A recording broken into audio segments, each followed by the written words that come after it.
There are so many stories in the world of Harry Potter, some that get a lot of attention, and some that go so deep into Harry Potter lore that even the most diehard fans don't know about. Today we're going to cover one of those deeper stories as we explore the life of a remarkable character. And by the end of the video, one wild question will be answered. What happens if you try to produce a Patronus charm and you're not pure of heart? If you enjoyed this video, please consider liking and sharing. It will greatly help the channel with the algorithm. And if you like what you see, hit that subscribe button, and you can also follow me on all of my other social medias, all of which are linked down below, and all of which house similar content that I make here on this channel. Now that I've said that, let's get into it. Our story takes place in the 1500s, about a century after Dementors and the Patronus charm was discovered back in the 1400s. Here we meet a dark wizard named Raczidian, and he was no ordinary wizard. He resided in a dense forest where a black castle lay.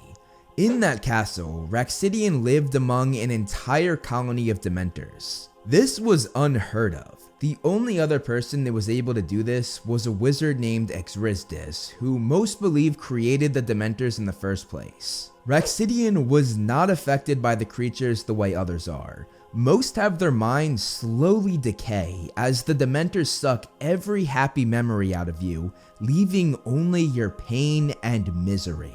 Raczidian did not have to worry about this though. Because he was not pure of heart and was so evil inside, the creatures did not attack him and simply let him coexist in their company. Next to the woods where the castle resided, there was a village filled with magical folk, mainly witches and wizards. They knew that this colony of Dementors existed, most likely because they felt their effects given how many there were.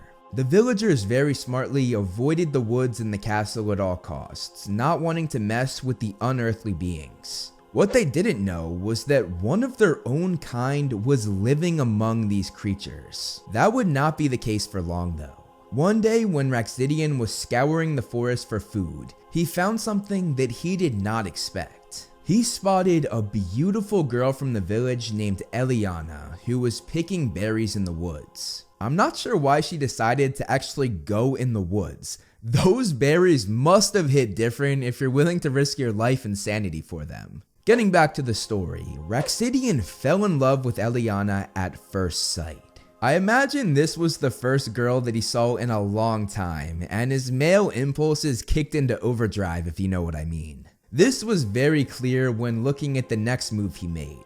He decided that Eliana would be the perfect candidate to become his wife and I guess live with him among the colony of Dementors in his castle. I don't really know how that would work considering the Dementors would almost certainly go after her. It's clear he didn't really think this through and just let his male hormones take over. To make Eliana his wife, he sent a message to her and her parents demanding that she take his hand in marriage. This was obviously the worst offer anybody could ever get, what with the evil man, the foul creatures, and having to leave all human contact in the village. They wrote back and said hell no, and this did not make Raczidian happy.